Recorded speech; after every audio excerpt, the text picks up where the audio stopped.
Oke, selamat malam semuanya. Ya, ini Aftok edisi 22 Januari 2024. Seperti biasa, malam ini kita akan berikan update market dan juga membahas ide-ide dari Bapak Ibu semua yang masuk di kolom komentar Aftok edisi terakhir 18 Januari. Kita akan bahas satu persatu sesuai dengan apa yang ada di kolom komentar ya. Jadi apabila Anda memiliki ide yang lain atau ingin berkonsultasi saham yang lain yang juga lebih menarik mungkin, silakan isi di kolom komentar Jeff Talk edisi malam ini. Ketikkan kodenya dan juga pertanyaan atau keterangan konsultasinya ya. Jadi harus ada pertanyaan atau keterangan apa yang Anda harapkan dari pembahasannya. Misalkan Anda mau tanya terkait teknikalnya, atau Anda mau beli untuk trading, atau untuk investing, atau untuk terserah, yang jelas ada pertanyaan. Supaya apa? Pembahasannya sesuai dengan harapan. Kita tidak bisa membahas yang absurd. Misalkan bahas saham X,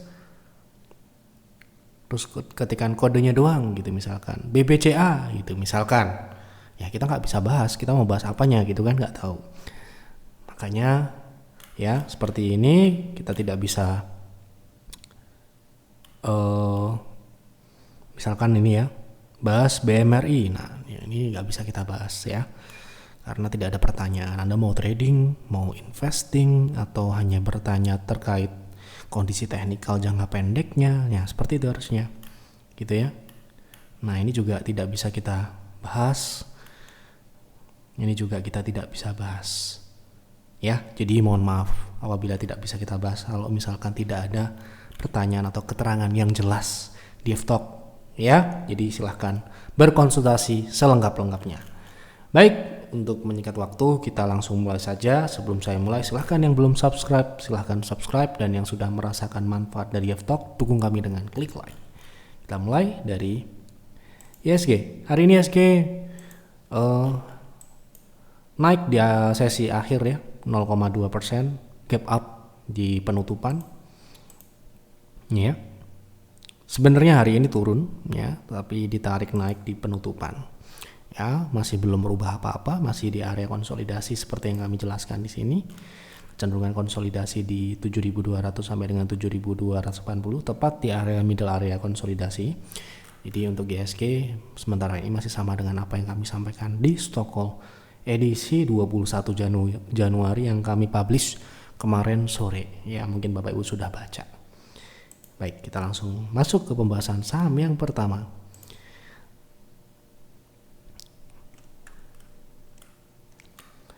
Pak F, tolong bahas teknikal unik. Apakah menarik jika masuk harga sekarang? Berapa potensi penurunan dan kenaikan? Terima kasih sebelumnya. Ini juga tidak ada keterangan untuk trading ya, mungkin ya. Saya anggap untuk trading karena tanyanya teknikal gitu ya. Kita akan lihat teknikal dari saham. Ya. Untuk saat ini posisi harga sahamnya tepat di EMA 60 ya, relatif di EMA 60, artinya berada di support dinamis. Yang mana kalau di support ini ya risknya cukup minimum ya. Namun kita perlu tahu saham ini juga harus potensi upside-nya cukup atau tidak untuk kita tradingkan. Menarik atau tidak kita harus lihat dari potensi upside-nya dan juga risk-nya gitu ya. Nah kalau kita lihat dari saat ini, posisi saat ini risk-nya itu masih di bawah 5% ya, itu proteksi di 190. Nah potensi upside-nya masih di bawah trend line minor. Ini trend line warna merah ini adalah trend line minor atau tren koreksi jangka pendek ya. Jadi masih memiliki potensi sekitar 15%. Jadi kita bisa melihat menarik atau tidak dari sini ya. Risknya lebih kecil daripada potensi profitnya, yaitu upside-nya gitu ya. Nah, kalau kita lihat menggunakan Fibo, kita ambil 0,6 sebagai target profit ya, atau 0,3 itu sekitar 5%, TP2 nya bisa sampai dengan 11,9%, yaitu di 222. Artinya di area ini Anda bisa jual untuk swing trade, untuk trading ya. Ya saya anggap ini trading ya, pertanyaan trading walaupun nggak ada untuk trading ataupun untuk investing, karena ini nanyanya seperti ini gitu ya, kita akan bahas ini untuk trading ya. Makanya lain kali misalkan Pak F tolong bahas technical unik untuk trading misalkan ya, kita bisa lihat bagaimana potensinya dan sebagainya ya, nggak apa-apa. Sementara ini seperti itu jawabannya. Lanjut ya, Pak F tolong bahas KKGI secara teknikal, kok harganya stuck bahkan cenderung turun, kalau mau nambah kira-kira di harga berapa? Nambah itu kita harus tahu dulu berapa persen Anda punya dan di harga berapa gitu loh, baru kita bisa tentukan average downnya di berapa.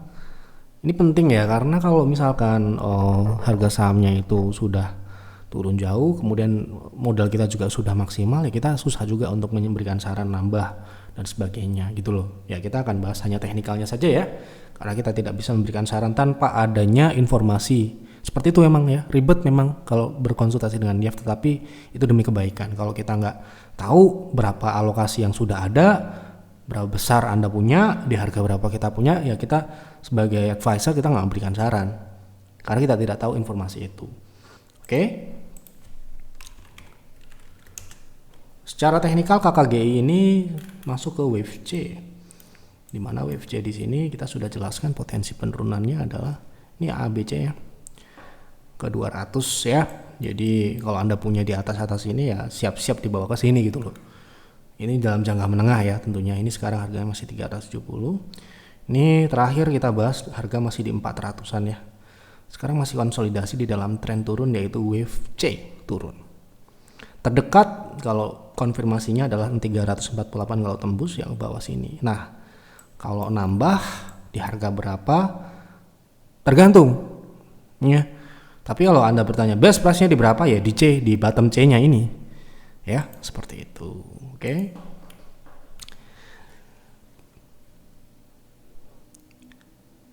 Lanjut ya. Pak F, bagaimana kondisi teknikal untuk trading jangka menengah? Energi saya punya di 246. Nah, seperti ini ya. Jadi kita bisa tahu nih kira-kira potensinya seperti apa, kemudian kita cocokkan dengan kondisi Anda. 246 10 PV.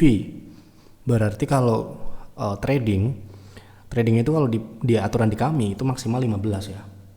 Maksimal 15 alokasi pada sebuah saham.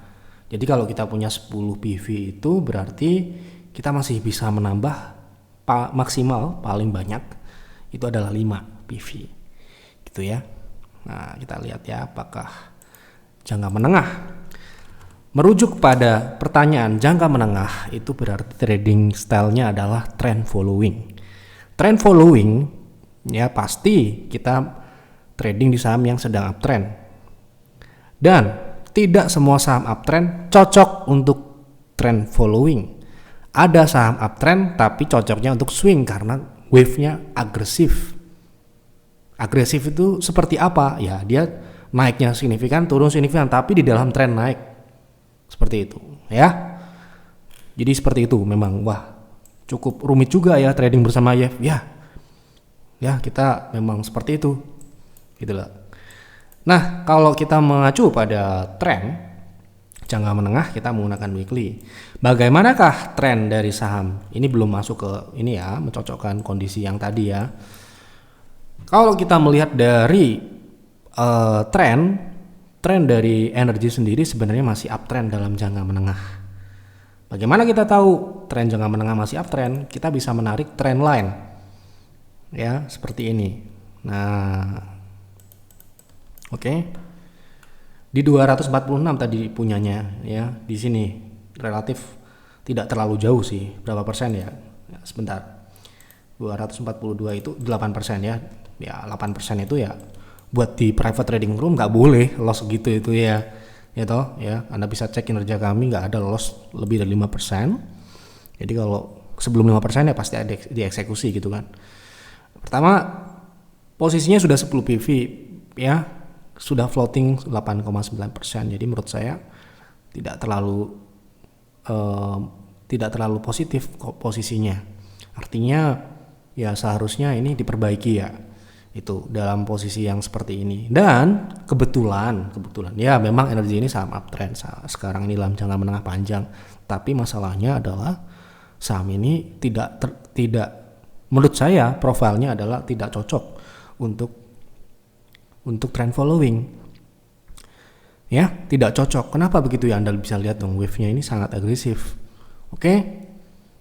Naik spike tinggi kemudian dibanting ke bawah seperti ini nggak cocok untuk trend following. Gitu loh. Ya. Kalau Anda masuk seperti ini untuk trend following, ya Anda siap dikocok-kocok. Ya, tidak ada kocok naik tapi dikocok turun juga, harus siap seperti itu. Nah, ini juga masih bisa turun loh ya. 246 ini sekarang di harga 218 ini kan floating Anda 8,9%, Anda bisa dibuat floating lebih dalam lagi 15-16%. Ya itu nggak masuk untuk trading di kami ya. Gitu. Nah, ini masih bisa turun secara teknikal jangka pendek ya ke 200 ya. Gitu. Ini 200 kalau tembus ya ini bisa aja nih reversal. Kalau reversal kan meeng ya, harga 240. 10 PV lagi kan itu udah besar posisinya ya. Buat kami itu sangat besar ya. Floating segitu dengan posisi yang sebesar itu. Ya, semoga ini tidak reversal, kita berharapnya agar Anda bisa keluar dalam posisi yang bagus. Tetapi ini dengan kondisi seperti ini menurut saya energi ini tidak cocok untuk trend following. Oke, seperti itu. Oke. Pak F, tolong bahas ISSP apakah layak buat invest jangka panjang. Saya lihat hutang jangka pendeknya kok besar banget. Serta kas dan setara kas sedikit banget.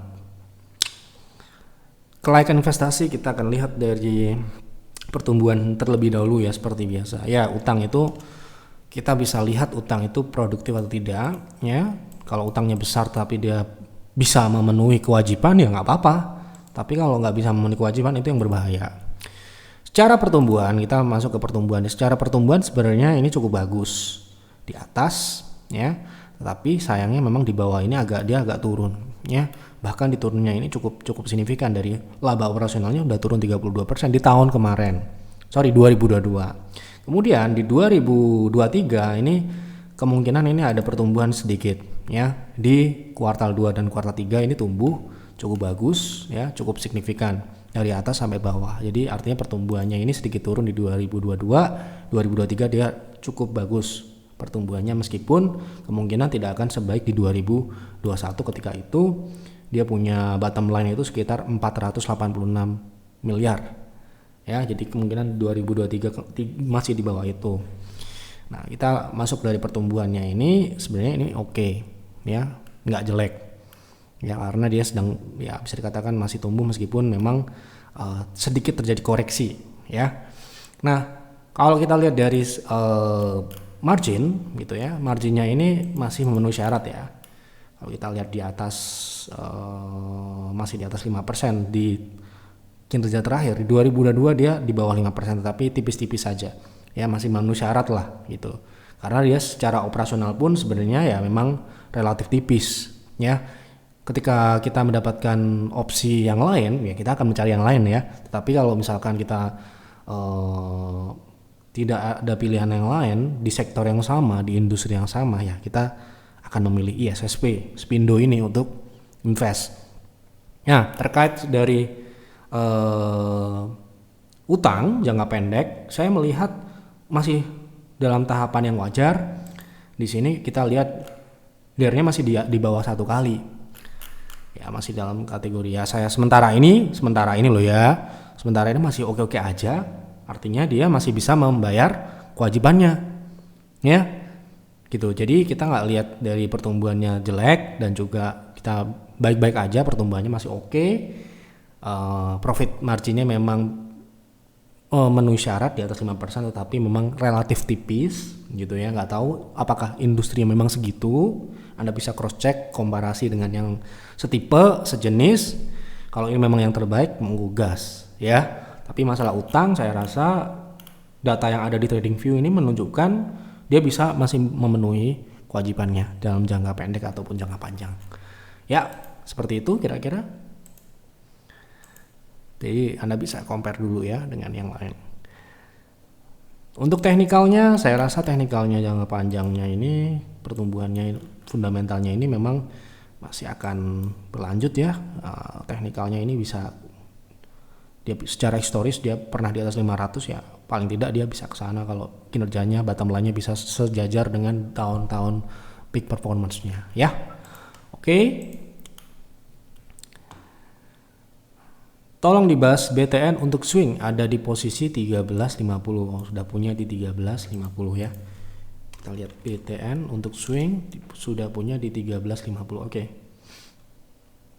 Terakhir kita bahas ini targetnya di 1000 ini ya. 400 ini. Ini potensi swingnya sementara ini. Nah, kita akan lihat potensi selanjutnya karena ini hampir tercapai. Gitu kan. Kita akan lihat swing selanjutnya ini bisa sampai ke angka berapa. Kemungkinan BTN ini momentum swing kali ini bisa ke 1500-an ya. 1500 ini mungkin dari harga 1300 berapa tadi? Punya modal di 1350 masih cukup oke. Sekitar 10%, ke 0,6 itu sekitar 17%. Dengan risk, ada risknya, Anda bisa proteksi di 1320 ya. Jadi seperti itu.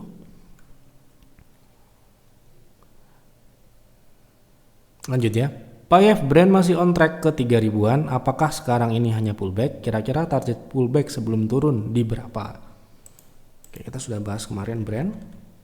Mulai dari 7.000 ke 5.700 sampai dengan ke level 4.000 kita sudah bahas itu. Target terakhir kita di 3.700 itu belum tercapai, terakhir dia sudah turun ke 3.900. Nah, sekarang pertanyaannya adalah apakah Brand masih berpotensi atau on track? Pertanyaannya on the track menuju ke target 3.700 masih. Artinya apa? Kenaikan yang terjadi saat ini sifatnya adalah pullback atau koreksi. Ya, koreksi. Ya. Koreksinya adalah pullback. Oke? Pullback adalah kenaikan di dalam tren turun seperti itu. Ya, kemungkinan dia akan membentuk sebuah lower high. Lower high adalah target pullback-nya, gitu loh. Ya. Ini sedikit edukasi ya. Nah, berapakah kira-kira target pullback atau target koreksi di dalam tren turun kali ini, gitu loh. Nah, kita akan lihat di sini.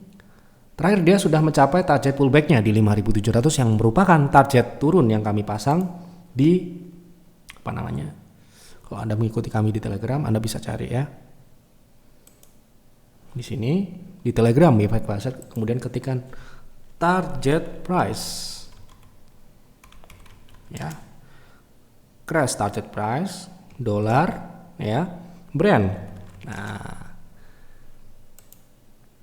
jadi ini target 5.700 ini adalah target yang kami pasang sejak Brand di atas 7.000. Ini 8 Januari ya. Oke. Ini pertama kali kita sudah bahas ini sejak bulan November bahkan ya. Dimana ini adalah estimasi target turun selanjutnya untuk Brand adalah di 5.700 dan kita update di YFTOP edisi terakhir. Nah, 5.700 ini adalah yang sebelumnya adalah support. Sekarang berubah menjadi target. Nah, ini kan sudah tercapai. Apakah masih bisa pullback ini berlanjut, gitu ya? Apakah masih bisa naik lagi, gitu? Kemungkinan ini masih bisa ke 5.700 lagi. Jika breakout di atas itu, berarti pullbacknya ini bisa sampai dengan ke EMA 60, yang mana itu adalah 0,5 di 6.100, sampai dengan base price di 6.575, sehingga nantinya terbentuk sebuah lower high yang bisa ditarik trend line-nya seperti ini. Jadi ini nanti kenaikannya ini sampai dengan trend line ini. Oke, seperti itu. Nah, ini tentu saja ini masih proses menuju koreksi selanjutnya. Seperti yang saya bilang, ya, tidak ada saham yang naik terus dan juga tidak ada saham yang turun terus. Di dalam tren turun ada koreksi yang namanya pullback, di dalam tren naik ada yang namanya koreksi throwback. Oke. Itu ya, prinsipnya seperti itu. Sehingga sebagai trader, sebagai swing trader, tentunya nggak ada masalah dengan tren. Yang kita masalahkan adalah potensi koreksinya untuk Brand ya. Ini menarik atau tidak ya untuk kita tradingkan sebagai swing trader. Kalau dia balik ke 5.700 itu potensinya adalah sekitar 6% dari harga terakhir hari ini di 5.300-an. Kalau dia bisa ke best price itu bisa di atas 19%, bahkan 20% ya kalau dia bisa naik ke di atas 20% ya kalau dia bisa ke 0,6. Ya. Begitu. Nah, risknya berapa gitu ya. Risknya Anda bisa proteksi di 5.100, itu sekitar 4,9% di bawah 5%. Itu ya. Nah, nanti kita akan update lagi di Telegram. Kalau Anda mengikuti Telegram nanti pasti akan ada informasi target pullback secara detailnya di sana. Oke. Cukup ya. Lanjut. Bahas men Pak, baik long atau short term. Oke, kita lihat men untuk jangka panjang dulu ya. Biasanya kan gitu, kalau nggak cocok untuk invest baru kita trading. Nah, kayak seperti ini ya. Untuk invest gimana ini? Sahamnya ini di bawah 50 ya, di 12. Nah, kebetulan di TradingView ini nggak ada datanya. Jadi kita no comment, kita tidak bisa mengomentari apa yang tidak ada datanya, kita harus mengacu pada data. Kalau untuk trading gimana? Ya Anda kalau mau silahkan, tapi ini konsolidasi ya. Ini mungkin saja dia bisa swing lagi ke 16, ya ini tentu saja ini besar karena nominal sangat kecil ya. Ini papan pengembang ya. Kalau dia naik ke itu 35% dengan risk, ada risknya ya. Itu bisa turun ke angka 11, kalau dia turun ke 11 saja 9,9%, sehingga meskipun potensi kenaikannya hampir 40% atau 30 ya 40% ini, kami tidak akan masuk di saham ini karena di PTR sendiri memang tidak boleh trading di saham yang nominal harganya di bawah 70. Oke? Nah, kalau Anda mau monggo, ini potensinya 30 sampai dengan 40% dengan risk 9 sampai dengan 16%. Oke? Jadi ini ya tentu saja tidak masuk ke kriteria trading kami. Bahkan investing pun juga kemungkinan tidak.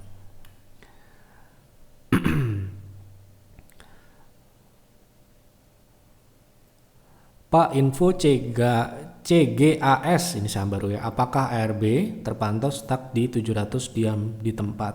Ya berarti kalau stuck ya mungkin saja dia ARB. Nah, ini ARB ya. Berarti kalau ARB itu harganya sudah maksimal turunnya itu 24% ya. Berarti itu pertanyaannya saya jawab ya ARB gitu. Nggak ada pertanyaan lain ya. Begitu jawabannya. Ini bahas BMRI Pak, sekali lagi mohon maaf tidak bisa kita bahas. Silahkan direvisi, mau dibahas seperti apa, trading kah, mau investing, silahkan dikoreksi dan direvisi. Ini juga tidak bisa kita komentari ya. Mau ke 4.000 amin ya, tapi kita sudah bahas itu target berapa yang masuk akal. Bahas AMMN atau CGAS ya, nggak ada pertanyaan, nggak ada, kita bisa bahas ini juga ya. Jadi seperti itu, mohon maaf sekali tidak bisa kita bahas. Silahkan direvisi dan dimasukkan lagi di kolom komentar untuk pembahasan di F-Talk selanjutnya. Baik, terima kasih untuk Bapak Ibu yang sudah berkontribusi memberikan ide di F-Talk malam ini dan juga sudah menonton kami. Terima kasih yang sudah mendukung kami dengan klik like, dengan subscribe ya. Apa yang kami sampaikan di F-Talk adalah prediksi dan bisa salah dan bisa juga benar. Maka dari itu kami sarankan Anda untuk mengolah ulang, jangan ditelan mentah-mentah, analisa lagi, buat trading plan, buat investing plan, dan jalankan itu dengan baik. Itu saja pesan terakhir untuk F-Talk malam ini. Kita jumpa lagi di F-Talk selanjutnya. Selamat malam dan selamat beristirahat.